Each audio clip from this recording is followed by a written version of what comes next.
नमस्कार दर्शकों, आप देख रहे हैं अभी न्यूज़ और आज हम आपको लेकर के आए हैं मथुरा की एक ऐसी संस्था जिसका नाम है कल्याणम करोति, जो किसी कारणवश दिव्यांग हुए या फिर एक्सीडेंटल केसों में दिव्यांग हुए जिन लोगों के हाथ पैर आदि किसी कारण से टूट जाते हैं उनके लिए सहयोग का काम करती है और उनको कृत्रिम अंग प्रदान करती है।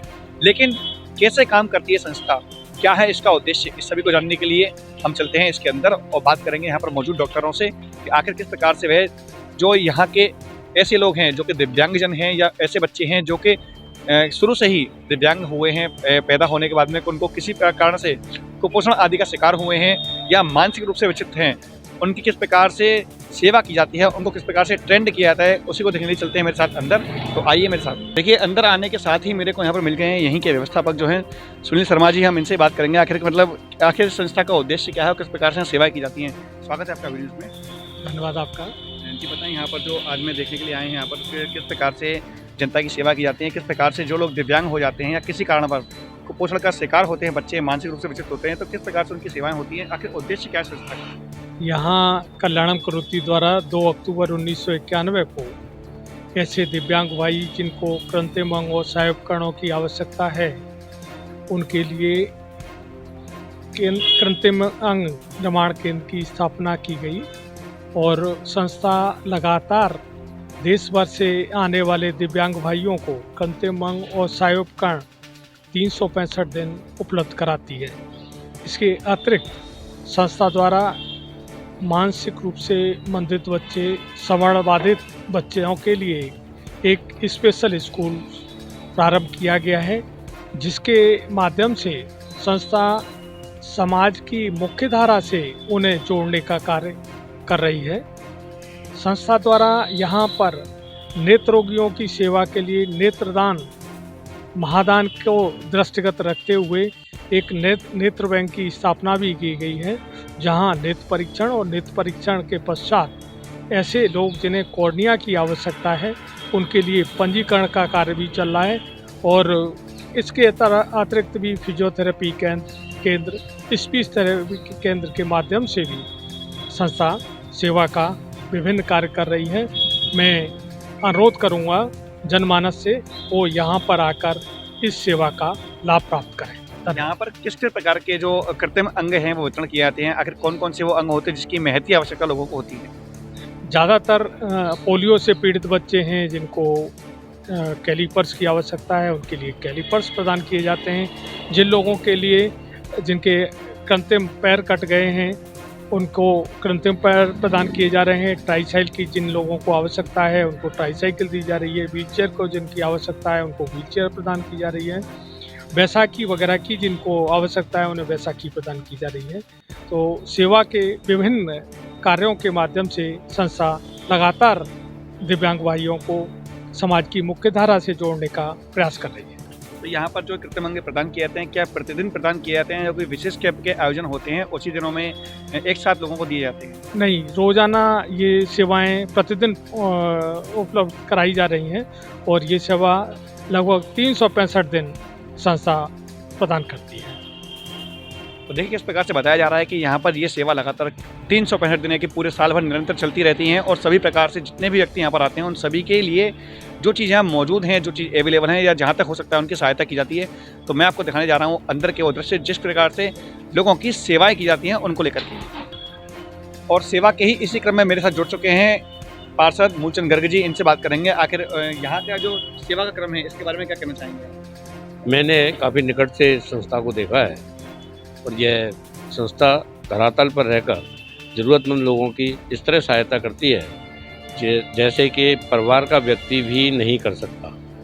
यहाँ पर वर्ष में लगभग 10 से 15 हज़ार लोगों के नेत्र ऑपरेशन निःशुल्क किए जाते हैं, जिनको कि दूर दराज से कैंप करके वहाँ से जांच करके लाया जाता है और वहाँ तक पहुँचाया जाता है। सारी व्यवस्थाएं उनकी निःशुल्क की जाती हैं, रहने, भोजन तथा दवाइयाँ और चश्मे सहित ऑपरेशन तक सब कुछ निःशुल्क किया जाता है। इसके अलावा यहाँ कृत्रिम अंग का भी बहुत बड़ा जो प्रयोगशाला है वो चल रही है, इसका भी निरंतर ज़रूरतमंदों को लाभ मिलता रहता है। और ऐसे बच्चे जो कि मंदबुद्धि अथवा सुनने की स्थिति में नहीं होते या बोलने की स्थिति में नहीं होते, ऐसे बच्चों को भी घरों से लाकर यहाँ पर उनको मुख्य धारा में जोड़ने का कार्य भी बखूबी चल रहा है। तो देखिए, इस प्रकार से कहा जा रहा है कि लोगों को, जो ऐसे व्यक्ति हैं जो कि समाज से इस वक्त वंचित हैं और कुछ भी करने में अक्षम हैं, उनको समाज की मुख्य धारा में जोड़ने के लिए यहाँ पर स्कूल भी संचालित है। और अब मैं आपको लेकर चल रहा हूँ इसी स्कूल के अंदर, जो कि आप सामने देख पा रहे हैं, इसमें लिखा हुआ है कि संबल विशेष विद्यालय, यानी कि विशेष बच्चों के लिए विद्यालय बना हुआ है। और उसी को देखने के लिए हम आपको लेकर चल रहे हैं अंदर की ओर, और चल के देखेंगे किस प्रकार से यहाँ पर उन बच्चों का विकास करने के लिए, उन बच्चों को जो मानसिक रूप से विचलित हैं या किसी भी प्रकार से अक्षम हैं, उनको मुख्य धारा जोड़ने के लिए जो यहाँ पर टीचर्स अवेलेबल हैं, जो यहाँ पर जो यहाँ के प्रिंसिपल आदि हैं, वो लोग यहाँ पर मौजूद हैं। हम बात करेंगे इनसे भी कि आखिर किस प्रकार से, कौन है वो बच्चे जो यहाँ पर इस वक्त आए हुए हैं। बताएंगे कुछ बच्चों के बारे में, लगभग कितने बच्चे आज यहाँ पर मौजूद होंगे? सर, हमारे यहाँ आपको बता दूं कि 3 डिसिप्लिन में हमारे यहाँ बच्चे पढ़ते हैं। कुछ बच्चे हमारे पास हियरिंग इम्पेयरमेंट के हैं, कुछ मेंटल रिटार्डेड जो है इंटेलेक्चुअल डिसेबिलिटी कहा जा रहा है, और विजुअल इम्पेयर्ड भी बच्चे हैं। टोटल हमारे पास 163 बच्चे हैं जी। तो 113 बच्चों में किस प्रकार से उनको पढ़ाया जाता है, किस प्रकार सिखाता है? क्योंकि बच्चों में देखा जाता है कि बच्चों की जो सोचने की क्षमता होती है बहुत कम होती है, और उसके बावजूद कुछ बच्चे नेत्रहीन हैं, कुछ की श्रवण शक्ति बिल्कुल कमज़ोर है, या कुछ समझने में अक्षम होते हैं। तो आखिर किस प्रकार से उनको ट्रीट किया जाता है? जी, जो हमारे जो बच्चों की जो शिक्षा दीक्षा है, उसके लिए क्या है कि हमारे यहाँ जितने भी अध्यापक हैं वो अपने अपने फील्ड में ट्रेंड हैं।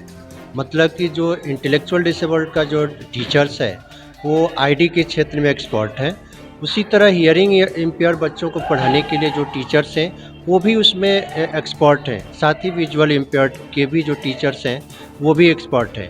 अलग अलग डिसिप्लिन में अलग अलग टीचर्स पढ़ाते हैं और ऑलरेडी वो प्रशिक्षित हैं, डिग्री और डिप्लोमा उनके साथ। तो हम देखना चाहते हैं किस प्रकार से उनको बच्चों को यहाँ सिखाया जाता है। तो मैं आपको निवेदन करूँगा कि चल के थोड़ा दिखाएं। देखिए, हम जा रहे हैं, प्री प्राइमरी लिखा हुआ है और एक क्लास है यहाँ पर। देखिए किस प्रकार से जो बच्ची हैं, जो कि प्री प्राइमरी में हम आ चुके हैं अंदर। यहाँ पर ये सभी बच्चे हैं जो कि आप देख सकते हैं आपके सामने हैं, और ये टीचर यहाँ पर मौजूद हैं जो कि इस वक्त बच्चों को पढ़ा रही हैं।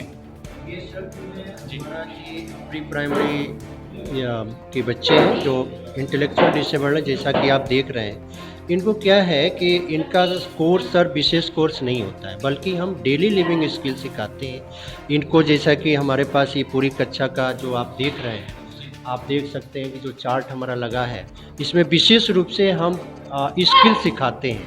पर्सनल स्किल्स हो गया, सोशल स्किल्स हो गया, एकेडमिक स्किल हो गया, एनीवन जो भी इनके स्किल बेस ही इनका एजुकेशन हम देते हैं। साथ ही जो हमारे टीचर्स हैं, जो आप देख सकते हैं कि हमारे टीचर्स बच्चे को कलर करना सिखा रहे हैं। इस तरह हम इनको बच्चों को प्रशिक्षित करते हैं। इसके अलावा और कौन कौन सी गतिविधियाँ यहाँ पर चल रही हैं, मैं आपसे पूछना चाहूँगा। और कौन कौन सी क्लास यहाँ पर मौजूद हैं? जैसे प्री वाला हो गया, प्री वाले के अलावा और प्री कौन सी प्राइमरी क्लास हो गया सर, जी। प्राइमरी फर्स्ट हो गया जी। ये हमारा ABID के बच्चों का ही क्लासेस है।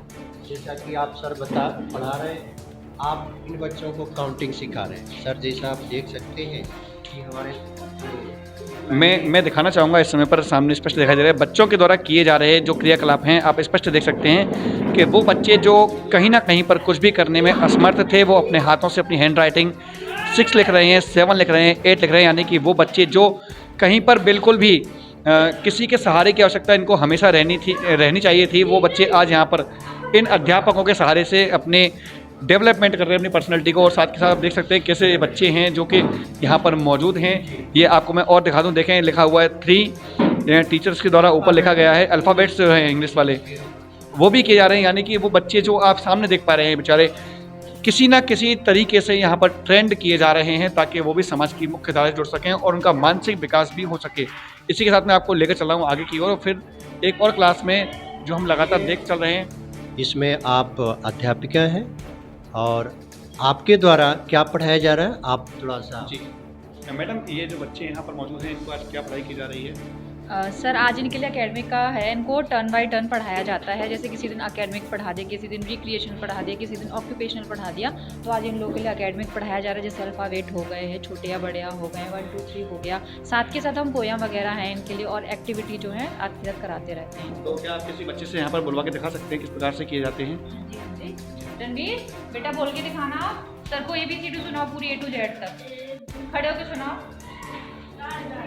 हाँ तेज बोल के सुनाओ।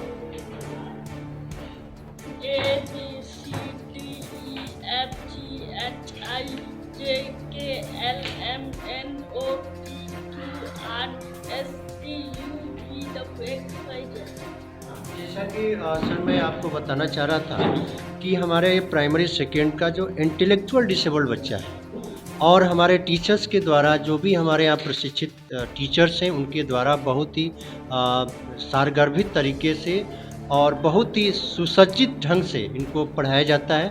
और जैसा कि आप बच्चे से आपने देखा कि वो अल्फ़ाबेट को पर्टिकुलर बताया, मतलब फ्रिक्वेंटली बताया और वो लिख भी रहा है, पढ़ भी रहा है। इस तरह हमारे टीचर्स हैं वो काफ़ी मेहनत के द्वारा इन बच्चों को शिक्षण प्रशिक्षण का कार्यक्रम। जी बिल्कुल, मैं यहाँ पर निश्चित रूप से कहना चाहूँगा कि जो यहाँ के टीचर्स हैं यानी कि जो अध्यापक हैं वो पूर्ण तरीके से इन बच्चों पर ध्यान दे रहे हैं। और देखें आपके सामने है कि जो बच्चे कहीं ना कहीं पर इस मुख्य धारा से हटे हुए थे, बिखरे हुए थे, वो आज यहाँ पर एकजुट होकर के किस प्रकार से पढ़ाई कर रहे हैं और उन कार्यों को अंजाम दे रहे हैं जिसके बारे में लोग कभी सोच भी नहीं पाते थे। ये देखें यहाँ पर ये एक अलग ही क्लास है। मैं पूछना चाहूँगा ये कैसी क्लास है, यहाँ पर क्या किया जाता है? मैं बताना चाह रहा हूँ कि जैसा कि आपने उधर देखा हमारे जो ID के बच्चे प्राइमरी फर्स्ट, प्री प्राइमरी और प्राइमरी सेकेंड थे, ये हमारा जो है हियरिंग इम्पेयर्ड बच्चे हैं जो 6वीं 7वीं 8वीं के बच्चे पढ़ रहे हैं इसमें। और इनको आप देख सकते हैं कि इनका जो क्लासरूम का जो सेटअप है उन बच्चों से अलग है। कारण कि जो हमारे हियरिंग इम्पेयर्ड बच्चे हैं, चूँकि इनको सुनने बोलने में प्रॉब्लम होती है, कम्युनिकेशन स्किल में प्रॉब्लम होती है, तो इनके लिए हमें ग्रुप हियरिंग एड का प्रयोग करते हैं।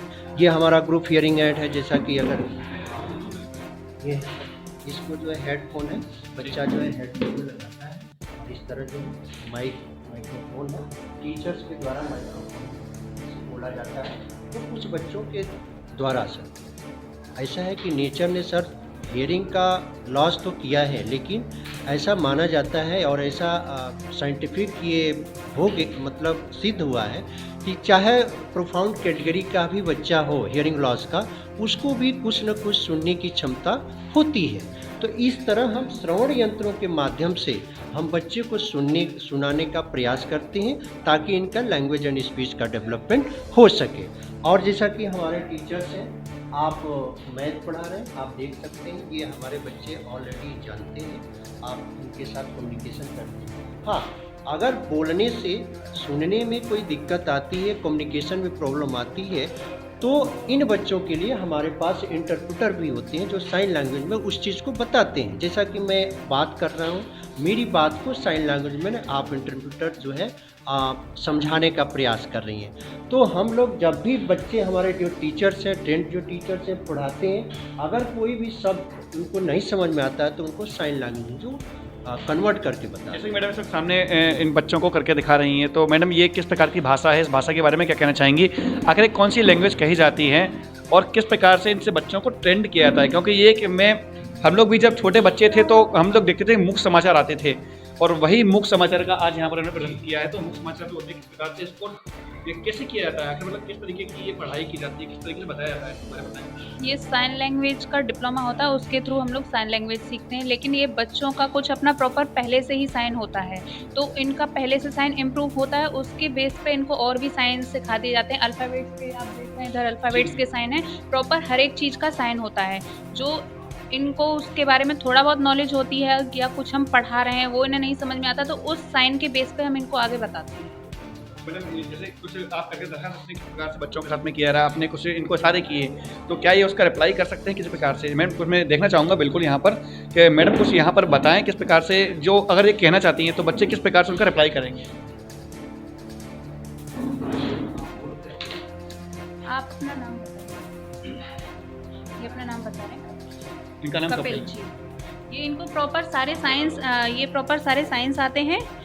तो ये उनके बताते हैं उससे कि क्या साइन है, या जो मैं पूछ रही हूँ इनको वो मेरा साइन समझ में आ रहा है उसका ये रिप्लाई भी करते हैं उसका प्रॉपर इसी के अल्फाबेट्स में। हमको इनसे पूछना है आप कहाँ के रहने वाले हैं? हाँ जी। तो किस प्रकार से बता सकते हैं? तुम्हारा घर कहाँ है? यहाँ पे महाविद्या कुंड के पास में ही है, ऊपर ऐसे चढ़ाई है, उधर ही बता रही है प्रॉपर।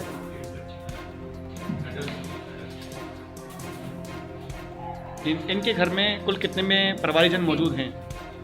तुम्हारी फैमिली में जी। देखें आप, एक ये निश्चित रूप से एक चमत्कार ही आप सामने देख रहे हैं इस वक्त स्क्रीन पर कि किस प्रकार से जो यहाँ के टीचर हैं कितनी लगन से, कितनी मेहनत से इन बच्चों को सिखा रहे हैं। और जैसे ही कोई प्रश्न पूछा उसका तुरंत रिप्लाई मिलता है, यानी कि जो बच्चे कभी जिनके परिजन पढ़ाई के बारे में सोच नहीं पाते थे, वो यहाँ पर आने के बाद में पूरी तरीके से ट्रेंड किए जा रहे हैं। मैं यहाँ पर आकर आज अपने आप को बिल्कुल एक अलग ही फीलिंग मुझे आ रही है और मन में सेवा का भाव जाग रहा है। मैं आपको स्पष्ट बता दूं कि इनको देखने के बाद में कि किस प्रकार से यहाँ पर जिनकी पर्सनैलिटी डेवलपमेंट किया जा रहा है, कैसे बताया जा रहा है, क्या सिखाया जा रहा है, ये आपके सामने स्पष्ट रूप से दिखाई दे रहा है। ये देखें, फिर हम एक और क्लास में आ चुके हैं, यहाँ पर भी पढ़ाई चल रही है। हाँ, आप देखें सभी लोग यहाँ पर बच्चे मौजूद हैं। 6, 7, 8 की जी। हमारी एक कक्षा 4 और 5 की है और इसमें देख सकते हैं कि आप सारे बच्चियाँ पढ़ रही हैं। बैठो। और जो हमारा ये भी सेटअप है, हमारा हियरिंग इम्पेयर्ड बच्चों के लिए सेटअप है जी। हमारे टीचर्स के द्वारा। आप आज यहाँ पर क्रिकेट मैच का बताया जा रहा है, क्रिकेट मैच जो चल रहा है उसके बारे में बताया जा रहा है। तो यदि मान लीजिए मैं पूछना चाहूँगा बच्चों से ही कि क्रिकेट के बारे में कैसे बताना चाहेंगे? सर, मैं आपसे पूछना चाहूँगा आप क्या बता रहे हैं क्रिकेट के बारे में? आप टीचर्स हैं जी। आप क्रिकेट मैच देखने के आए दोस्तों की संख्या वगैरह लिखते हैं जी। क्रिकेट पता है? क्रिकेट आप इन सारे शब्दों का सर इनके पास साइन लैंग्वेज है जी। साइन के माध्यम से इनकी पढ़ाई होगी।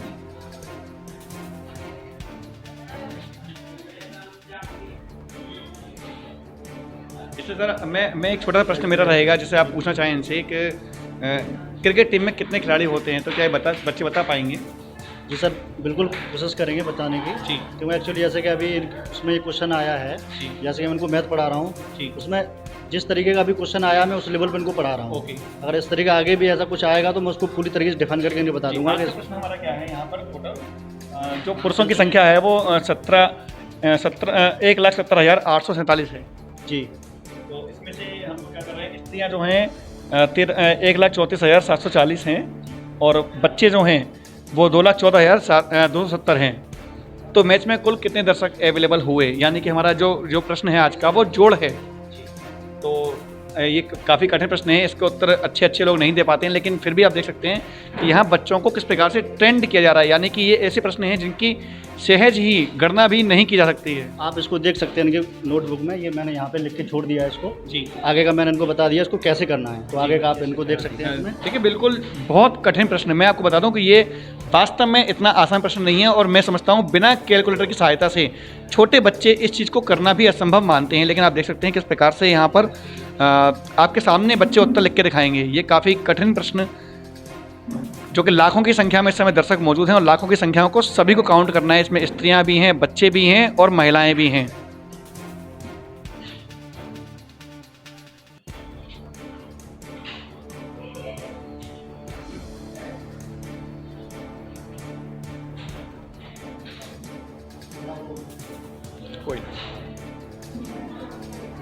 ये देखें किस प्रकार से आपके सामने बच्चे उत्तर लिख रहे हैं। ये वास्तव में एक ऐसा क्षण आप देखने जा रहे हैं कि जोड़ घटाव की जो प्रक्रिया है जो लाखों की संख्या में दी गई है, और उसके बावजूद भी ये बच्चे जिनकी श्रवण शक्ति बिल्कुल बहुत कम है, उसके बावजूद ये इनको जोड़ घटाव कर रहे हैं। मैं इस समय इस दृश्य को देखकर कहीं ना कहीं पर भावुक भी हूँ कि इन बच्चों का जो ट्रेंड किया जा रहा है वो काफ़ी बहुत ज़्यादा मेहनत का काम है, इतना आसान नहीं होता है। लेकिन फिर भी इसके बावजूद टीचरों की लगन, इनकी मेहनत एक ऐसा परिवर्तन दिखा रही है यहाँ पर, जो इसको कि देखने के बाद में हो सकता है आप लोगों की आंखों में भी आंसू आ जाएं और आप देख पाएँ कि किस प्रकार से बच्चों को सिखाया जा रहा है।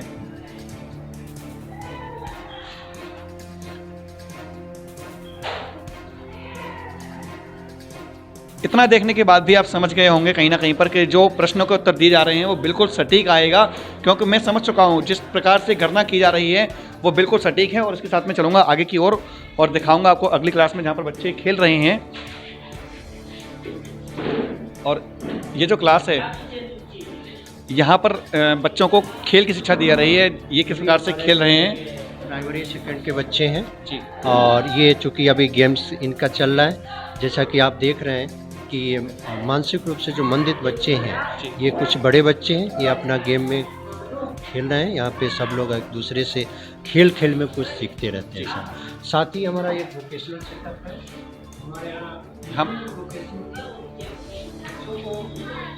डेली लिविंग स्किल सिखाने के साथ साथ इसको हम लोग डिपेंडेंट बनाने की पूरी तरह से कोशिश करते हैं। जैसा कि आप देख सकते हैं कि ये हमारे जो बच्चों के द्वारा ही ये माला का जो निर्माण किया गया है, तो इनको हम फाइन मोटर स्किल सिखाते हैं ताकि सुई को धागे के माध्यम से किस तरह इसमें पिरोते हैं। क्योंकि इनको सर क्या होता है कि फाइन मोटर स्किल की भी प्रॉब्लम होती है, आईक्यू की प्रॉब्लम तो होती ही है। जैसे कि तो इसलिए हम लोग जैसे कि हमने एक मूवी देखी थी 3 इडियट्स, उसमें बताया गया कि कौन बच्चा बॉल कितनी गति से आई, कितनी ऊंचाई से आई, उसको समझ नहीं पाते हैं। डिटेक्ट करते हैं सर, जो विशेष रूप से वो ब्लाइंड बच्चों के लिए है।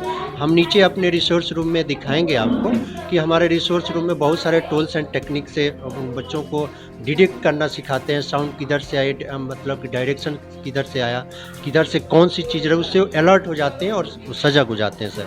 आप जैसा कि आप देख रहे हैं कि ये हमारे जो गणेश और लक्ष्मी जी की जो मूर्तियाँ हैं, ये हमें रंग रोगन इन बच्चों के द्वारा कराया गया। वो दीपक सर, ये जो हमारे जो दिवाली के शुभ अवसर पे जो हमारा जो बच्चों के द्वारा ये दीपक बनाया गया है, और विशेष रूप से जो रंग रोगन का जो कार्यक्रम है ये बच्चों के द्वारा ही किया गया। इस तरह हम इनको स्किल बेस्ड सिखाते हैं ताकि ये भविष्य में अपने पैरों पर खड़ा हो सके और अपना कुछ अपना जीवन यापन कर सके और समाज की मुख्य धारा में जुड़ सके।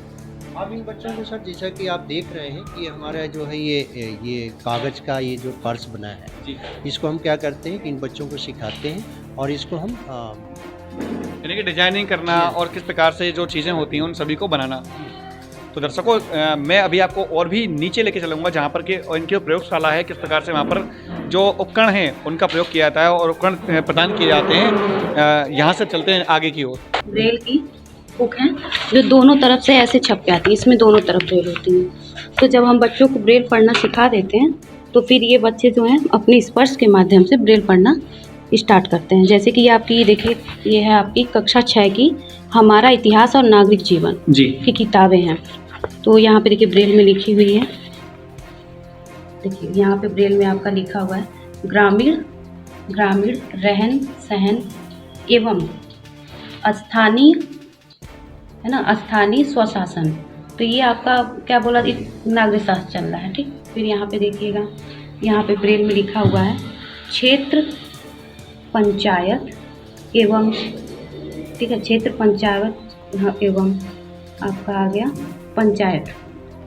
यानी कि एक अलग ही भाषा यहाँ पर लिखी हुई है जो कि जो नॉर्मल लोग हैं वो उसको नहीं पढ़ पाएंगे, लेकिन जो लोग दिव्यांग हैं या मतलब जिनको दृष्टिहीन हैं उनके लिए ये भाषा का इजाद किया गया है और वो आसानी से इसको पढ़ सकते हैं। और ये भी है कि जैसे उत्तर प्रदेश में आपकी सरकार जो भी किताबें चलाती हैं, जो विजन वाले लोग पढ़ते हैं, वही किताबें ब्रेल में भी छपती हैं और वही किताबें एक ब्लाइंड बच्चा या फिर अल्प दृष्टि बालक जो है वही चीज़ें पढ़ता है। ऐसा नहीं है कि उनका सामान्य ज्ञान सभी के लिए मौजूद है, वही बिल्कुल वही सिलेबस वही है, बस ये है कि वहाँ पे प्रिंट में है और यहाँ पे इनके लिए ब्रेल में लिखा जाता है।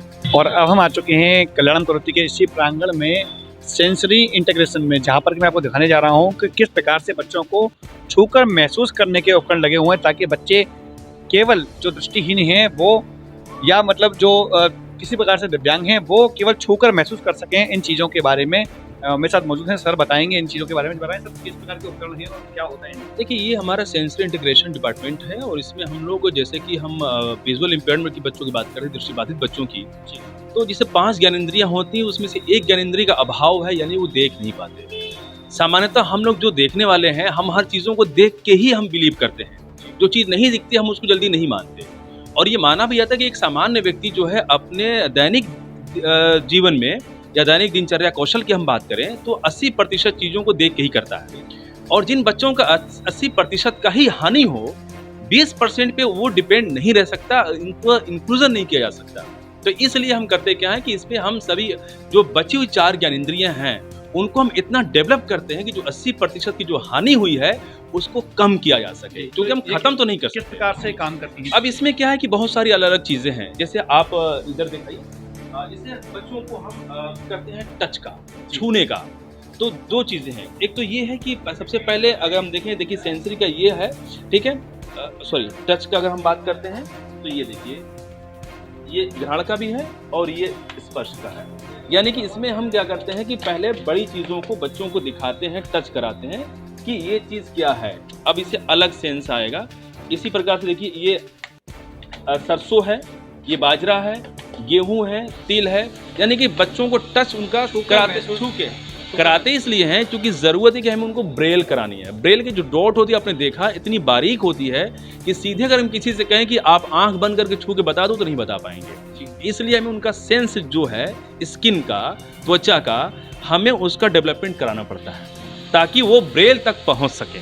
उसके अलावा अगर ब्रेल पढ़ सकते इतनी बारीक चीज़ तो कोई भी चीज़ टच करके आराम से या ऐसे वो बता पाएंगे क्या चीज़ है, ताकि वो अपने दैनिक यहाँ पर इनके अलावा और कौन कौन सी ऐसी चीज़ें हैं? भी ये मैंने आपको बताया टच का है। इसी प्रकार से ये देखिए, ये स्मेल का है, यानी कि बच्चों को हम स्मेल उसका मजबूत कराएंगे, कहीं से गुजर रहा हो तो उसे पता चल सके कि हम कहाँ पर हैं, ठीक है। तो उस टच का, अब जैसे ये साबुन है, अलग अलग प्रकार की इसमें साबुन है, क्योंकि उसे साबुन उसी में यूज़ करना है, उसी में पता चलना चाहिए कि कौन से ब्रांड का साबुन या कौन साबुन की स्मेल कैसी होती है। जैसे एक सामान्य व्यक्ति हर चीज़ों को करता है, वैसे हमें उनको, यानी कि मैं आपको दिखा दूं कि यहाँ पर देखें, मैं आपको दिखा दूं, ये तेल हैं, जो सभी प्रकार के तेल यहाँ पर ऑयल मौजूद हैं, ये मसाले रखे हुए हैं, ये दाल, चावल, राजमा, यानी कि सभी प्रकार की दाल भी यहाँ रखे हुए हैं, चने रखे हुए हैं, यानी कि वो सभी चीज़ें जो कि हम लोग दैनिक जीवन में यूज़ करते हैं, उन सभी चीज़ों को यहाँ पर रखा गया है। और लोग उनका प्रयोग, जो ऐसे बच्चे हैं जो ब्लाइंड हैं, वो उनको केवल छूकर महसूस करके उनको यहाँ से समझ पाते हैं। ये देखें, ये सभी जो गोले बने हुए हैं, इनमें अलग अलग डॉट्स बने हुए हैं।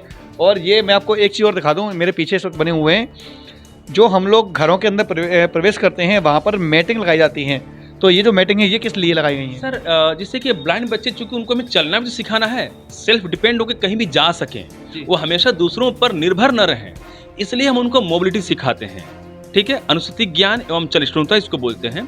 तो हमें उनको सिखाना पड़ता है कि सरफेस जहाँ चल रहे हैं उसका कैसा है, उसका जब तक कि हम ज्ञान नहीं कराएंगे तो वो आसानी से नहीं चल पाएंगे। तो उसको मजबूत कराने के लिए हम इसका इस्तेमाल करते हैं कि पीछे आपके पैर के नीचे जो फील हो रहा है किस प्रकार का है। अब इस पर कुछ रबर टाइप का हल्का सा दब रहा है, जब हम इस पर आते हैं तो हल्का सा हमें कुछ अजीब, कुछ और लगता है कि हाँ कुछ खुरदुरा टाइप का है, यहाँ पर कुछ अजीब, फिर यहाँ पे जैसे कि घास टाइप का, क्योंकि ये आर्टिफिशियल है वैसे घास, और ये फर टाइप का, यानी कि बिल्कुल मुलायम गुदगुदा टाइप का। तो ये हम बच्चों को पहले उसका जो सेंसरी है, जो चलने के लिए है, वो हम उसको डेवलप करते हैं ताकि कहीं पर भी वो चल सके। यानी कि मैं आपको बता दूं, आज जो हम लोगों ने देखा है, जो इस वक्त देख रहे हैं, वो एक ऐसी चीज़ों के बारे में देख रहे हैं कि जो बच्चे अपनी आँखों से नहीं देख सकते हैं, वो केवल अपने हाथ ही नहीं बल्कि पैरों से भी छूकर महसूस कर सकें और उन चीज़ों को अपने मस्तिष्क में संवार सकें, अपने मस्तिष्क में, जेहन में उन चीज़ों को बिल्कुल ऐसा सेट कर सकते हैं कि जो चीज़ वह प्रयोग कर रहे हैं वो कितनी सुरक्षित हैं या सुरक्षित नहीं हैं। और हम इसी प्रांगण में अब जा रहे हैं फिजियोथेरेपी के अंदर, जहाँ पर के मैं आपको लेकर चल रहा हूँ कि किस प्रकार से जो ऐसे बच्चे होते हैं जो कि दिव्यांग होते हैं, यहाँ पर फिजियोथेरेपी उनकी की जाती है। और फिजियोथेरेपी किस प्रकार से होती है वो इस समय आपको दिखाने जा रहा हूँ। ये देखें, यहाँ पर फिजियोथेरेपिस्ट हैं जो कि यहाँ पर मौजूद, जिनको किसी प्रकार की दिक्कत है उनकी फिजियोथेरेपी की जा रही है। ये जो ट्रेनर हैं, ये ट्रेनर बहुत अच्छे लेवल के ट्रेनर हैं और इनका जो आप देख पा रहे हैं इनका स्टेटस किस प्रकार से ये यहाँ पर मौजूद जो पीड़ित हैं उनकी फिजियोथेरेपी कर रहे हैं, यानी कि उनके अंगों को जो इसमें दिक्कत है उसको सुधारने का प्रयास किया जा रहा है, उनको दर्द से मुक्ति दिलाने का प्रयास किया जा रहा है। मैं आखिर बात करना चाहूँगा इन सर से भी, क्या कहेंगे इस बारे में कि यहाँ पर किस प्रकार के पेशेंट्स आते हैं, कभी कभी कैसे कैसे बच्चे आते हैं, इनके बारे में बताइए। यहाँ के जो बच्चे होते हैं हमारे पास सीपी चाइल्ड्स होते हैं, डिले डेवलपमेंट होता है उनका, उनको थेरेपी देते हैं। किसी की एड़ी उठी हुई होती है, उनको एड़ी से स्ट्रेचिंग करके टीए उठा होता है, स्टिफनेस होता है, कार्डिप्लीजिया है, प्लीजिया पेशेंट्स हैं, उनको हम ट्रीटमेंट देते हैं। बच्चे जो हमारी संस्था के बच्चे हैं, उन बच्चों को हम फ्री ऑफ कॉस्ट यहाँ थेरेपी दी जाती है, जिससे कि वो बच्चे अपने डेली दिनचर्या के कार्यक्रम में आ जाएं। ये हमारे पास पूरे इंस्ट्रूमेंट हैं जो बच्चों के लिए हम ट्रीटमेंट में दिए जाते हैं। जिन बच्चों को आईक्यू लेवल कम होता है, उन बच्चों को हम कलरिंग द्वारा बॉलों को मैचिंग करके कलर में कि कौन सी बॉल किस कलर्स की है, हम उन्हें समझाते हैं कि एडीएल जो दिनचर्या के कार्य होते हैं, जिससे वो बच्चे उन कार्यों को सीख सकें। अपने आप पैंट पहनना है, बटन लगाना है, यानी कि मुख्य धारा में जोड़ने का प्रयास किया जाता है उनको। जी। और हमारे पास सारी मशीन से अवेलेबल है, फिजियोथेरेपी द्वारा की जाती है। तो मैं आपको दिखा रहा हूँ इसमें कल्याणम करोति के अंदर ही ये चीज़ें जो आप लगातार देख पा रहे हैं कि देखें यहाँ पर उपकरण भी मौजूद हैं तमाम। ये सारे वो उपकरण हैं जो कि बिल्कुल टेक्नोलॉजी पर आधारित हैं और मशीनें लगी हुई हैं। मशीनों से भी यहाँ पर जांचें की जाती हैं और आपके सामने दिखाई दे रहा है कि किस प्रकार से यहाँ पर ये मशीनों के साथ में ही कुछ उपकरण भी लगे हुए हैं। ये देखिए, उनको बैक पेन है, जैसे साइड का बोलते हैं हम लोग, जैसे किसी का नर्व कंप्रेस हो जाती है, तो फिजियोथेरेपी के माध्यम से इनको हम सही करते हैं। जो वर्टिब्रा में नर्व कंप्रेस कर जाती है, उसको हम फिजियोथेरेपी के माध्यम से निकालते हैं। यानी कि वही साइटिका है जिसकी वजह से जो निचला हिस्सा है वो सुन्न हो जाता है और लोगों को पता भी नहीं चल पाता है कि वो किस बीमारी से जूझ रहे हैं। दर्द से परेशान होते रहते सालों तक। हमें ये लगता है डॉक्टर्स के पास ज़्यादा जाते हैं कि ऑपरेशन करा लें, रीढ़ की हड्डी का ऑपरेशन कराने में लोग को प्रॉब्लम आती है, मगर हम लोग फिजियोथेरेपी के माध्यम से उन्हें ज़्यादा से ज़्यादा ठीक करने की कोशिश करते हैं, जितनी जल्दी हो सके कि उन्हें आराम मिल जाए। लगभग कितना समय साइटिका को सही होने में लग जाता है? साइटिका एक ऐसी बीमारी है जिससे आज अमूमन देखा जाता है कि बहुत से घर जो महिलाएं हैं वो ज़्यादा पीड़ित हैं। साइटिका को सही होने में अगर साइटिका की शुरुआत है तो लास्ट 10 डेज में आराम मिल जाता है पेशेंट को। अगर साइटिका पुराना है, करीब 1 महीने से 3 महीने से परेशान चल रहे हैं, तो उनको 15 से 20 दिन 25 दिन तक का टाइम लगता है, जिससे कि मतलब 1 महीने के अंदर ही उनको पूर्ण तरह आराम मिल सकता है। जी, मिल जाता है, जिससे कि वो अपने दिनचर्या के कार्य कर सकती हैं। उन्हें बैठने उठने में कोई प्रॉब्लम नहीं होती है, वो सारे काम कर सकती हैं। जैसे कि हम पैराफिन वैक्स है, इसको हम यूज़ करते हैं घुटने की एक्सरसाइज के लिए। जैसे एक्सीडेंट के बाद कोई भी जॉइंट्स हमारा फिक्स हो जाता है और डॉक्टर्स बोलते हैं, ऑर्थोपेडिक सर्जन्स, कि आप जाके फिजियोथेरेपी कराइए। मान लो कोई भी चीज़ हमारी टूटती है पैराफिन से, तो हम उनको, जैसे एल्बो फ्रैक्चर हुई हमारी, एल्बो को अगर फिक्स है, ऑपरेशन के बाद क्या होता है, वायरिंग से के वायरिंग द्वारा फिक्स हो जाती है। फिक्स होने के बाद फिर हम उन्हें स्ट्रेंथिंग पावर, रोम एक्सरसाइज होती है, जो एल्बो की रेंज ऑफ मोशन होती है, उसके द्वारा पहले वैक्स करना। वैक्स से क्या होता है, मसल्स को थोड़ी सी लूजनेस आ जाती है, उसके द्वारा फिर हम उन्हें स्ट्रेचिंग द्वारा उनकी रेंज ऑफ मोशन लेते हैं, एल्बो की या कोई भी जॉइंट्स है उसकी रेंज ऑफ मोशन द्वारा उन्हें पर्टिकुलर जो पहले वाली रेंज रहती है उस चीज़ में डाल देते हैं। मैं यदि आपसे बात करूं, इस वक्त में सबसे बड़ी समस्या जो आ रही है लोगों को, घुटनों के दर्द की आ रही है, उसके बारे में कुछ कहना चाहेंगे आप? घुटनों का दर्द नॉर्मली इसलिए होता है कि हम पर्टिकुलर, आजकल आपने देखा वेस्टर्न लेटरिन है, हर चीज़ है, हम लोग उस तरीक़ा से अपना नहीं बैठ पाते हैं, ना सिटिंग ले पाते हैं, ना प्रॉपर वॉकिंग कर पाते घुटने की। और घुटने में प्रॉब्लम दर्द की सबसे मेस्ट ये है कि कैल्शियम की कमी के कारण, जो कैल्शियम हम एब्जॉर्ब घर में खाने से नहीं मिल पाती हमें, वो हम कैल्शियम लेते ही नहीं हैं कभी। आफ्टर 45 जो एम्स के डॉक्टर्स हैं उन्होंने भी बोला है कि आफ्टर 40 के बाद लेडीज़ों में कैल्शियम की कमी हो जाती है, आफ्टर 45 के बाद 50 अबव जेंट्स में कैल्शियम की कमी होती है। इसलिए उन्होंने हॉर्लिक्स कैल्शियम्स के लिए बनाया है कि आप प्रोटीन एक्स हैं कि लेडीज़ दूध में डाल के रात को प्रोटीन एक्स लें। आज आप भी देखोगे कि 90% लोग दूध नहीं लेते हैं रात में, इसकी वजह से कैल्शियम की प्रॉब्लम के कारण घुटनों में दर्द होता है। तो क्या उसका इलाज संभव है? हाँ है। अगर आप पर्टिकुलर दर्द होने पे अगर ऑस्टियोआर्थराइटिस हो जाता है, ओए है, रेमोटाइड आर्थराइटिस है, अगर टाइम से हम कराते हैं ट्रीटमेंट तो उन्हें आराम मिल जाता है, ऑपरेशन की जरूरत नहीं पड़ पाती। ये सारे उपकरण हमारे पास HWD है, टेंस मशीन्स है, ये हम मसल्स स्टिमुलेटर का काम करती है, घुटने में लगा के उन्हें आराम मिलता है। उसके बाद हमारे पास सबसे लेटेस्ट यानी कि मैं आपको बता दूं कि ये सारे उपकरण यहाँ पर मौजूद हैं जो कि इस समय जो लोग अपनी समस्याओं से पीड़ित हैं, जो लोग कहीं ना कहीं पर परेशान हैं, ये किस प्रकार की मशीन है, इसके बारे में बताएं। ये IFT है, इंफ्रारेड टेंस है। ये ज़्यादातर हम लिगामेंट इंजरी में यूज़ करते हैं, जो पेन रेडिएट होता है, पेन ऊपर से नीचे जा रहा है, उसमें हम इस मशीन को यूज़ किए। ये अल्ट्रासोनिक्स मशीन है, जो स्वेलिंग आ जाती है मसल्स पे, उनको हम रिलैक्स करने के लिए यूज़ किया जाता है। ये सबसे लेटेस्ट टेक्नोलॉजी की मशीन है, लेजर्स, जो आजकल बड़ी बड़ी सिटियों में, बड़े बड़े हॉस्पिटल में लगाते हैं लेजर्स के लिए। ये टेनिस एल्बो है, लिगामेंट इंजरी है घुटने की, एंकल की लिगामेंट इंजरी है, उनमें हम लगाते हैं लेजर को। उसके द्वारा क्या होता है कि जो लिगामेंट में फंस जाता है, कुछ कड़ होते हैं कैल्शियम के, ये लेजर उसे डिस्ट्रॉय करके हमारी रेंज ऑफ मोशन को फुल कर देती है। और इसके बाद हम चल रहे हैं प्रोटेक्ट योर ईयर्स, यानी कि जो श्रवण यानी कान के जो कान का विभाग है, जहाँ पर कि आप देख सकते हैं इस वक्त हम जा रहे हैं नीचे की ओर। स्पीच थेरेपी यहाँ कराई जाती है। हम लोग नीचे की ओर चल रहे हैं जहाँ पर कि जो श्रवण यंत्र हैं वो किस प्रकार से बनाए जाते हैं और यहाँ सभी वो उपकरण मौजूद हैं नीचे जो कि किसी भी प्रकार से दिव्यांग हुए लोगों को प्रदान किए जाते हैं। ये ऑडियोलॉजी डिपार्टमेंट और स्पीच थेरेपी हम लोग नीचे आपको लेकर चल रहे हैं और यहाँ पर आप देखें ये कोर्स कोऑर्डिनेटर और पूरा एक केबिन नीचे बना हुआ है। मैं आपको दिखाने जा रहा हूँ कि किस प्रकार से यहाँ पर जो बनाया गया है स्कूल के नीचे जिसे लैब कहा जाता है, ये लैब है बताई गई है। और यहाँ पर सभी चीज़ों के बारे में बताने के लिए मेरे साथ मौजूद हैं यहाँ के डॉक्टर्स, यहाँ के मेंबर्स। जी बताएं यहाँ पर कौन कौन चीज़ें अवेलेबल हैं? सर जैसा कि आप देख रहे हैं कि ये हमारा ऑडियो एंड स्पीच का डिपार्टमेंट है। ये पूरा हमारा जो बेसमेंट का है इसी के लिए पूरी तरह से समर्पित है। और आप देख रहे हैं कि हमारा ऑडियो का अलग है, फिर से हमारा स्पीच के अलग अलग हैं। हमारे पास जो जितने भी ओपीडी के बच्चे हैं, ओपीडी के लोग आते हैं, अपना यहाँ पे स्क्रीनिंग कराते हैं, मतलब उनको हियरिंग टेस्ट भी कराया जाता है। और जिन लोगों को स्पीच की प्रॉब्लम होती है, किसी को स्टटरिंग है, मिस आर्टिकुलेशन है, डिले स्पीच लैंग्वेज की बात है, तो वो सारा हमारे यहाँ पर निदान किया जाता है। एक बच्चों में समस्या शुरुआत में आती है तुतलाने की, हकलाने की, उनकी भी समस्या का समाधान किया जाता है। और मैं आपको बताना चाहूँ कि स्पीच एक ऐसी प्रॉब्लम है जो किसी भी दवा से ठीक नहीं हो सकती, बल्कि ये केवल अगर इसका निदान है तो थेरेपी है। और हमारे पास पूरी तरह प्रशिक्षुओं के द्वारा उनको सिखाया जाता है और उनके स्पीच डिसऑर्डर को कम से कम करने का प्रयास किया जाता है। आइए हम चलते हैं सर ऑडियो डिपार्टमेंट में, जहाँ पे हमारे यहाँ बहुत सारी ऐसी जो आधुनिक तकनीकी से जो मशीनें हैं वो हमारे यहाँ लगी हैं।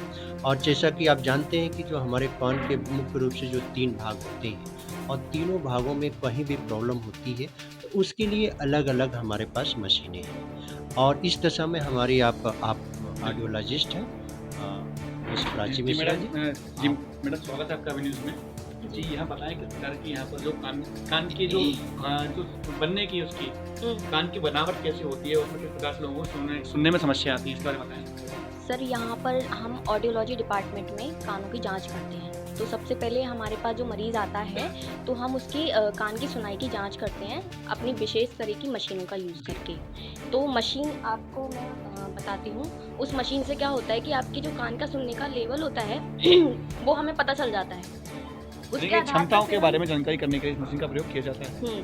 उसके बाद मशीन यूज़ हमें ये पता चल गया कि उसको लॉस है, हम कान की मशीन प्रोवाइड कराते हैं यहाँ से, जिसको हियरिंग एड बोलते हैं कान की मशीन। तो कान की मशीन जो है हमारे पास विभिन्न प्रकार की अवेलेबल है, कान की बाहर से लेके कान के अंदर तक की मशीन, जो दिखाई भी देती हैं और नहीं भी दिखाई देती है। मैडम अगर बात करना चाहूँ तो आज लगभग कितने केस ऐसे आते हैं, क्योंकि देखा जाता था कि शुरू में लोगों को आजकल जो खान पान है साथ के प्रदूषण है उसकी वजह से लोगों को सुनने में समस्या भी काफ़ी आ रही है। तो लगभग कितने मरीज प्रतिदिन यहाँ पर आ जाते हैं ऐसे? लगभग हमारे पास 15 से 20 मरीज जो होते हैं सुनने वाले मरीज आते हैं, जिसमें हमारे पास बच्चों से लेके और ओल्ड एज तक के पेशेंट होते हैं। ये जो ज़्यादातर हमें जो देखने को मिलता है वो ओल्ड एज में ज़्यादा देखने को मिलता है। समस्या क्या है अगर आप कुछ बताना चाहेंगे, क्योंकि आप इस चीज़ के एक्सपर्ट हैं, आपके प्रतिदिन मरीज आते हैं, तो समस्या किस चीज़ से उत्पन्न हो रही है? समस्या देखिए यहाँ पर कुछ अनुवांशिक रोगों की वजह से भी होती है, कुछ जो हमारे आसपास ध्वनि प्रदूषण हो रहा है उस वजह से हमारे कानों पे बहुत असर पड़ता है। तो विभिन्न प्रकार की ऐसी चीज़ें होती हैं जिनका हम ध्यान नहीं रखते, जैसे कानों में बैग से एकदम जमा हो जाना या फिर कान में धूल मिट्टी का चले जाना। तो इन सब चीज़ों की वजह से क्या होता है, कान जो होता है पस निकालने लगता है, ठीक है, तो उस वजह से भी हमारे कान ख़राब हो सकते हैं। अभी हमारे पास जो है ये बैरा मशीन है, ठीक है, इस मशीन का हम न्यूबॉर्न छोटे बच्चे होते हैं उनके ऊपर हम यूज़ करके पता लगाते हैं कि कान में उनके सुनने में दिक्कत कितनी है, क्योंकि वो जो बच्चे होते हैं वो खुद से तो बता नहीं सकते कि हमको आवाज़ आ रही है नहीं आ रही है। तो हम यहाँ पर उनकी जो मशीनों का यूज़ करके हम ये पता लगा लेते हैं उनकी दिमाग तक का कि इनके कान में सुनने का लेवल कितना है। उस हिसाब से फिर उम्र के बच्चों के लिए मशीन बनी हुई है? ये सर ये आपके 4 साल से लेके आपका पूरा मतलब 12 साल तक के बच्चों तक हम इसका यूज़ कर सकते हैं मशीन का। और उनसे बड़े का जो होता है वो हम प्योरटोन ऑडियोमेट्री का यूज़ करके करते हैं। अभी हम आपको ऑडियोमेट्री लैब में लेके जाएंगे, वहाँ पर हमारे पास 2 तरह की मशीनें हैं। एक टिम्पैनोमेट्री है जिससे हम कान के पर्दे की और हड्डियों की जानकारी प्राप्त करते हैं, और एक हमारे पास प्योरटोन ऑडियोमेट्री है जिसका यूज़ करके हम कान के सुनने की जाँच करते हैं। अभी हमारे पास ये मशीन आई है, इसका यूज़ हम स्क्रीनिंग पर्पज़ के लिए करते हैं। जिन बच्चों में, छोटे बच्चे होते हैं, अगर कान में किसी तरीके की दिक्कत है तो इस मशीन का केवल हम यूज़ करके ये पता लगा सकते हैं उनके कान में दिक्कत है या नहीं है। ठीक है, इसके ऊपर हम प्री स्कूलर का भी यूज़ कर सकते हैं और स्कूल एज चिल्ड्रन का भी हम इस मशीन के द्वारा यूज़ कर सकते हैं। इसको बोलते हैं ऑटोस्कोपिक एग्जामिनेशन। मैडम मशीन किस तरीके से काम करती है, आखिर ये काम करेगी तो बताएगी किस प्रकार से, क्या डिस्प्ले लगा हुआ है इसमें? इसमें कुछ बटन होते हैं, ठीक है। इस बटन्स का हम, इसमें कुछ 2 तरीके की नॉइजेज़ होती हैं, वो हम जब कान में डालते हैं तो वो स्टिमुलस हमारे कान तक जाता है। कान में कुछ हेयर सेल्स होते हैं कोक्लिया के, ठीक है, तो वो हेयर सेल्स रेस्पॉन्स करते हैं जब इससे हमारा स्टिमुलस कान में जाता है, तो वो हेयर सेल अगर स्टिमुलेट कर रहे हैं तो इसका मतलब हमारा कान जो है ठीक है, नॉर्मल है। और अगर वो स्टिमुलेट नहीं कर रहे हैं तो कहीं ना कहीं हमारे कान में फॉल्ट है या दिक्कत है। यानी कि मात्र 30 सेकंड के अंदर ही ये मशीन उस चीज़ के बारे में बता सकती है कि कान में दिक्कत है या नहीं है। देखिए किस प्रकार की मशीनें यहाँ पर मौजूद हैं जो कि लोगों को कभी घंटों तक लाइन में लगने के बाद भी समस्या का समाधान नहीं मिलता था, वो आज कल्याणम करोती में मात्र 30 सेकंड के अंदर ही जो कान की समस्या है उसके बारे में लोगों को अब जल्द से जल्द उनके पता चल सकता है कि आखिर उनकी समस्या है जो है उसका समाधान हो सकता है या नहीं, या फिर समस्या है भी या नहीं। देखिए हम यहाँ पर आ चुके हैं बिल्कुल इसी लैब के समीप एक ऐसे कक्ष में जिसको प्रयोगशाला भी कहा जाता है, और प्रयोगशाला में आखिर क्या क्या चीज़ें हैं, यहाँ के बारे में क्या बताना चाहेंगे? सर मैं इस रूम के बारे में बताना चाहता हूँ कि ये हमारा जो है रिसोर्स रूम है जी। और इसमें होता क्या है कि जो हमारे जो स्पेशल बच्चे हैं, विशेष रूप से जो आईडी के बच्चे हैं, एचआई के बच्चे हैं और मेंटल रिटार्डेड बच्चे हैं, ब्लाइंड बच्चे हैं, इनको हम यहाँ पे जो भी हमारे पास एड्स एंड अप्लायंसेस यहाँ पे रखे हैं, इनके माध्यम से हम उनकी शिक्षा दीक्षा को कराते हैं। जो ब्लाइंड्स बच्चे होते हैं देख ही नहीं पाते हैं, उनको किस प्रकार से सर उनके लिए हमें ब्रेल पद्धति के माध्यम से सिखाया जाता है, उनको पढ़ने लिखने का ब्रेल लिपि के माध्यम से। उसमें हमारे जो टीचर्स हैं वो उसमें बहुत अच्छे तरीके से प्रशिक्षित हैं और वो टीचर्स हम उनको शिक्षा दीक्षा करते हैं। होता क्या है कि सर जितने भी हमारे प्रकार के जो डिसिप्लिन के बच्चे यहाँ पढ़ रहे हैं वो चूँकि 40 मिनट्स के जो क्लासेस होती हैं उस क्लास में बहुत सारे ऐसे बच्चे होते हैं कि जो स्लो लर्नर होते हैं, वो पर्टिकुलर उस टाइम में वो नहीं सीख पाते हैं, तो उनको रिमेडियल क्लास भी हम यहाँ पे लेते हैं। और जैसा कि आप देख रहे हैं जितने भी हमारे टूल्स हैं, टेक्निक है, यहाँ पे जैसे बच्चे ये खेल रहे हैं तो इनको हम क्या करते हैं, खेल खेल में ही हम सिखाते हैं।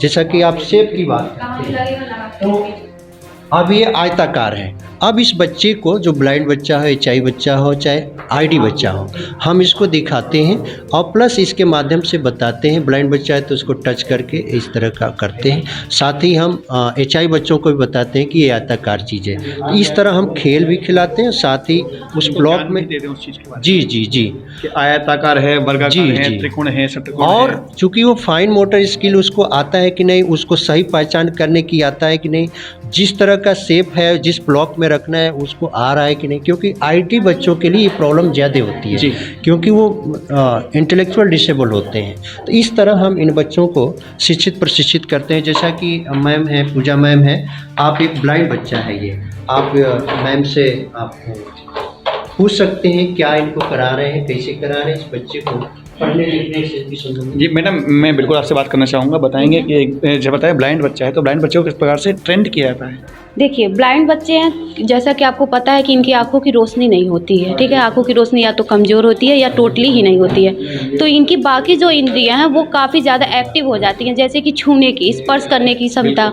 महकने की क्षमता और कानों से इनके सुनने की क्षमता वो ज़्यादा हो जाती है। तो आँखों के अभाव में हम लोग क्या करते हैं, इन्हीं सब इंद्रियों को हम लोग प्रशिक्षण दे करके इनको क्या करते हैं, और हम लोग इनको क्या बोलते हैं कि अब और आगे बढ़ाने के लिए इस चीज़ की हम लोग ट्रेनिंग देते हैं। जैसे कि स्पर्श के माध्यम से सब कुछ इनको हम लोग जो स्पर्श के माध्यम से बताते हैं। जैसे आप लोग, अगर हम लोग नॉर्मल हम लोग कहीं जाते हैं तो हम लोग देख करके सब चीज़ें रोड पे चल रहे हैं, तो एक ये ऐसे जो वीआई वाले बच्चे होते हैं या फिर अल्प दृष्टि वाले, तो ये क्या करते हैं, अगर रोड पे कहीं जाते हैं तो गाड़ी की सायरन वगैरह, कौन सी गाड़ी है, ट्रैक्टर की आवाज़ अलग होती है, बाइक की आवाज़ अलग होती है, तो इन सारी चीज़ों से हम लोग क्या करते हैं, इनको जागरूक कराते हैं। और फिर आपकी ये महकने की है ना, कि ऐसा कहते हैं कि भगवान एक चीज़ अगर छीनता है अगर हमसे तो उसके बदले हमें कई सारी चीज़ें और भी देता है। तो सेम यही कंडीशन इन लोग के साथ भी होती है। जैसे इनके आपकी आ जाएगी महकने की, महकने की क्षमता इनमें काफ़ी ज़्यादा होती है अगर इन लोगों में। तो इससे भी हम लोग जैसे छोटे बच्चों को हम लोग धीरे धीरे स्टार्ट करते हैं, तेलों की महक, मसालों की महक, अलग अलग तरह के फूलों की महक, यानी कि सूंघने की श्रवण क्षमता जो है, समझने की। मतलब इनके सेंस जो होते हैं, जी। सिक्स सेंस जैसे कहा जाता है, उसमें इनके जो शरीर के अंदर सेंस हैं वो काफ़ी ज़्यादा एक्टिव हो जाते हैं। जी और अगर यदि एक चीज़ इनके पास से छीन ली गई है तो अन्य चीज़ें उनको ज़्यादा प्रदान की गई हैं। जी। और चीज़ें इनके अब क्या होती है, अपने आप हम लोग इसी चीज़ को हम लोग डेवलप करते हैं, ताकि इन्हें क्या है कि इन्हें ये महसूस ना हो कि हाँ ये समाज से अलग है, क्योंकि हमारा काम ही यही है कि इन्हें क्या है समाज की मुख्य धारा से एक साथ में जोड़ना है। और अब मैं आपको मिलवाने जा रहा हूँ उन अध्यापक से जो कि दृष्टिहीन बालकों को सिखाते हैं पढ़ाई के बारे में, किस प्रकार से ब्रेल लिपि के बारे में, जिसके बारे में जानकारी करने चाहिए कि आखिर ब्रेल लिपि है क्या। सर, मैं सबसे पहले पूछना चाहूँगा कि ब्रेल लिपि आखिर है क्या, ब्रेल लिपि से कैसे बच्चे पढ़ते हैं? देखिए, ब्रेल जो है लिपि, जिसे आपने खुद बोल दिया कि ब्रेल लिपि है क्या, तो ब्रेल चूंकि मात्र एक लिपि है, कोई अपने आप में कोई भाषा नहीं है जी।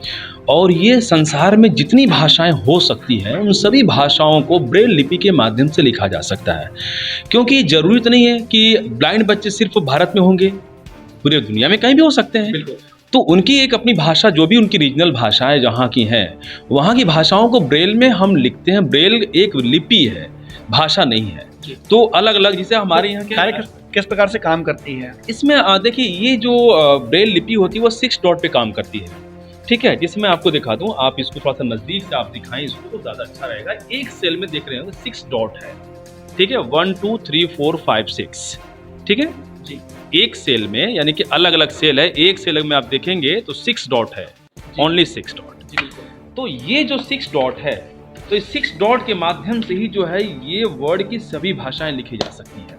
अब इसमें ये है कि जिसे हम बच्चों को लिखना सिखाना है, ए कैसे लिखना है, तो इसमें हम सबसे पहले प्रेस करेंगे डॉट वन, यानी कि इसका जो सीक्वेंस है, मैं बोला 6 डॉट होती है, तो जाहिर सी इसका कोई ना कोई सीक्वेंस होता होगा कि 1 नंबर 2 नंबर 3 कौन सी है। तो इसमें क्या है, राइट से हम करते हैं। इसमें एक खास बात ये है इस भाषा की, जब हम लिखते हैं तो राइट से लिखते हैं, यानी कि अन्य जो हम लोग हिंदी इंग्लिश जी वो लेफ्ट लिखते हैं। जी, वो लेफ्ट से लिखते हैं और पढ़ते वैसे ही उर्दू की तरह से लेफ्ट। बिल्कुल, ये लिखते हैं उर्दू की तरह, क्योंकि ये जो है स्पर्शी भाषा है। तुम ऊपर से जब प्रेस करते हैं तो प्रेस करते हैं, जाहिर सी बात है उभरेगा नीचे। जब हम इसको खोलते हैं तब जाके हम इसको इधर से पढ़ते हैं, यानी कि लिखते राइट से हैं मगर पढ़ते लेफ्ट से। जी बिल्कुल बिल्कुल। तो ये अपने आप में एक अनोखी भाषा है, स्क्रिप्ट है। ये अपने आप में पूरे वर्ड में अकेली है कि जो लिखी तो जाती है राइट से मगर पढ़ी जाती है लेफ्ट से। इसकी शुरुआत के बारे में बताना चाहेंगे, आखिर इसकी शुरुआत कैसे हुई थी, किसने इसको इजाद किया था? जी जी जी जी जी ये दरअसल जो इसकी जो शुरुआत हुई वो फ्रांस से हुई है। लुइस ब्रेल जो हैं, उन्होंने मतलब कि वो छोटे से ब्लाइंड हो गए, तो उन्होंने धीरे धीरे इस पर काम किया कि उनको लगा कि तो ऐसे तो जीवन काफ़ी मतलब कि दूभर हो रहा है, तो कुछ ना कुछ ऐसा किया जाए। तो ये जो है लुइस ब्रेल के बारे में मैं नाम लिया, तो आप उसको कैमरा से इधर करके दिखा सकते हैं। ये है हमारे लुइस ब्रेल, ठीक है। तो इसकी जो शुरुआत हुई है वो हुई है लुइस ब्रेल से, और कहाँ से, फ्रांस से। ये हमारा जो स्टार्ट हुआ है वो हमारा लगभग क्या बोलते हैं 18वीं सेंचुरी से जो है ये स्टार्ट हुआ। और उसके बाद से, हालांकि जब इन्होंने किया तो उस समय अभी संसार को इतना पता नहीं था, मगर धीरे धीरे इसको पूरे वर्ल्ड ने अडॉप्ट कर लिया। तो आज की डेट में जिसे इसका एक स्टैंडर्ड है नेमेथ ब्रेल। नेमेथ ब्रेल को पूरा वर्ल्ड जो है इसको मान चुका है एक स्टैंडर्ड ब्रेल, क्योंकि अगर इसको एक स्टैंडर्ड न किया जाए तो जाहिर सी बात है जो हम बच्चों को यहाँ इंग्लिश में जो कोड पढ़ाएंगे, अमेरिका का मेरा बच्चा जाता है वहाँ स्टडी करने के लिए, अगर वहाँ का अलग होगा तो ये तो जीरो हो जाएगा। तो इसलिए एक मानक की जरूरत थी जो पूरे वर्ल्ड में चलाई जा सके, एक साथ माना जा सके। हालांकि हमारे यहाँ फिर हिंदी ब्रेल है, हमारे यहाँ पंजाबी ब्रेल है, उर्दू ब्रेल है, सभी चीज़ें हैं। और एक और रोचक चीज़ मैं आपको बता दूं कि जैसे कि मुस्लिमों का जो धार्मिक प्लेस है मक्का और मदीना, मक्के जो सबसे बड़ी जो मस्जिद भी मानी जाती है, वहाँ जो कुरान है वो ब्रेल में जो वहाँ पे है, उसको लिपिबद्ध करने का जो ठेका मिला था वो भारत को मिला था। और मुंबई के NAB में उसका ब्रेलीकरण किया गया, और भारत से वहाँ जितने भी कुरान जो है वो मुंबई की, यानी कि हमारे भारत से वहाँ पे मतलब कि ब्रेल, यानी कि ये इतिहास भी भारत के पास में ही है। बिल्कुल बिल्कुल बिल्कुल। तो ये जो है, जो हमें गौरव जो हमें प्राप्त है वो भारत को ही प्राप्त है। ये जो मशीन है इसमें, ये किस काम में आती है? ये देखिए, चूंकि मैं आपको बता दूं कि ब्लाइंड जो बच्चे हैं वो हम डिसेबिलिटी के रूप में जरूर उनको देखते हैं, मगर उनका दिमाग पूरा काम कर रहा होता है, उनको सिर्फ दिखता नहीं है। तो जाहिर सी बात है कि कॉमन तरीके से सोचते हैं जैसे हम सोचते हैं, यानी तो इमेजिन करने की क्षमता उनकी जो है बिल्कुल वो बिल्कुल बिल्कुल बिल्कुल बराबर या हो सकती है और ज़्यादा हो सकती है। बिल्कुल, बल्कि मैं कहूँगा सामान्य से ज़्यादा हो सकती है और होती है। तो ये जो आप देख रहे हैं ये है लूडो, ठीक है, ये लूडो है, ठीक है, ये उससे काम नहीं कर रहा है, तो ये लूडो है। अब जाहिर सी बात है बच्चे खेल भी तो खेलेंगे कुछ ना कुछ, तो लूडो जो है ये उनके लिए है और ये उनका पूरा बोर्ड है। तो यानी कि ये है आपका फिर आपका ये देखिए, यानी कि काफ़ी सारे चेस खेल है, यहाँ पर मौजूद हैं। चेस है, ये इसमें क्या है कि अब इसमें हम लोग का सामान्य होता है, इसमें क्या है कि ये फंसाना पड़ता है, इनके जो बोर्ड होती है वो टेक्टाइल होती है, तो सभी चीज़ें उनके लिए एक तरीके से टेक्टाइल बनाई, स्पर्शीय बनाई जाती हैं ताकि छूकर महसूस कर सकें, इसके अतिरिक्त बच्चों को चूँकि मैथ एक बड़ी सामान्य बच्चों में भी काफ़ी चैलेंजिंग होता है, तो बच्चों को मैथ कैसे सिखाया जाए, तो ये इसको बोलते हैं अबैकस। ये अबैकस है और ये अब तो सामान्य स्कूलों में भी ये चलने लग गया है। आपने वैदिक मैथ का नाम सुना होगा, जो बच्चे सिर्फ आप बोलते हैं वो दिमाग में कैलकुलेशन करके हाँ इतना, तो वो उसका बेस अबैकस होता है। अबैकस को ही माइंड में फीड किया जाता है और आप वर्चुअल अबैकस यूज़ करते हैं। तो हम क्या करते हैं, ब्लाइंड बच्चों को ऐसे अबैकस सिखाते हैं। इसका तरीका ये है कि ये नीचे होता है और ये जो बीच में डिवाइडर है उसके बाद ये सिंगल, ये इस रूप में ये जो है ये क्लियर मोड में, यानी सब 0 0 लिखा हुआ है। अगर हमें बच्चों को सिखाना है कि 1 लिखना सिखाना है तो हम 1 बीट ऊपर कर दी, ये 1 हो गया, 2 हो गया, 3 हो गया, 4 हो गया। अब 5 लिखना सिखाना है तो 5 चूंकि इसमें नहीं है, ये ऊपर का काम करेगा, ये सिंगल अपने आप में 5 के बराबर है, सिर्फ ये कर दिया 5 हो गया। अब हमें लिखना सिखाना है 6, तो ये हो गया 6, 7, 8 और ये 9। यानी कि जाहिर सी बात इकाई दहाई सैकड़े का जो नियम हमारे लिए है वही इनके लिए भी है, यानी कि एक सेल में यानी कि एक लाइन में 9 तक ही लिखा जा सकता है इकाई के रूप में। जैसे जब हम दहाई करते हैं तो 10 हो जाता है। तो ये तो हो गया हमारा एक, इसमें सिर्फ और सिर्फ अंक गणितीय प्रश्नों को हम काम कर सकते हैं। इसके अतिरिक्त हमारा है टेलर फ्रेम, ये है टेलर फ्रेम, ये भी उसी का एक जो है बड़ा रूप है और इसमें हम अंक गणित के साथ साथ हम इसमें बीज गणित भी कर सकते हैं जी।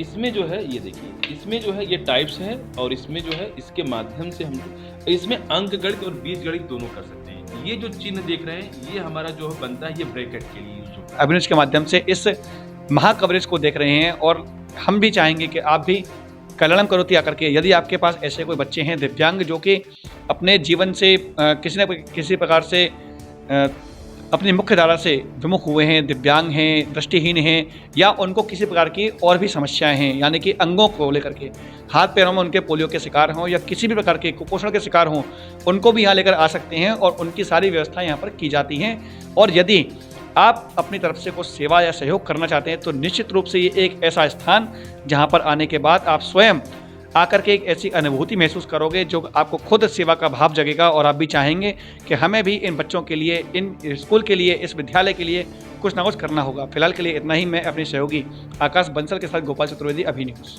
कल्याणम करोति आपकी सेवा में हमेशा तत्पर। यदि आपको है सुनने में तकलीफ, कम अथवा ऊंचा सुनाई देना, टीवी देखते समय वॉल्यूम को ऊंचा करके सुनना, कानों में सीटी बजने सी आवाजें आना, अक्सर एक ही बात को दोहराने का आग्रह करना, जैसी समस्या है तो आप श्रवण जांच केंद्र पर आएं, जिसमें सभी प्रकार की जांच और परामर्श की सुविधाएं उपलब्ध हैं। आज ही आए कल्याणम करोति, सरस्वती कुंड के पास, मथुरा।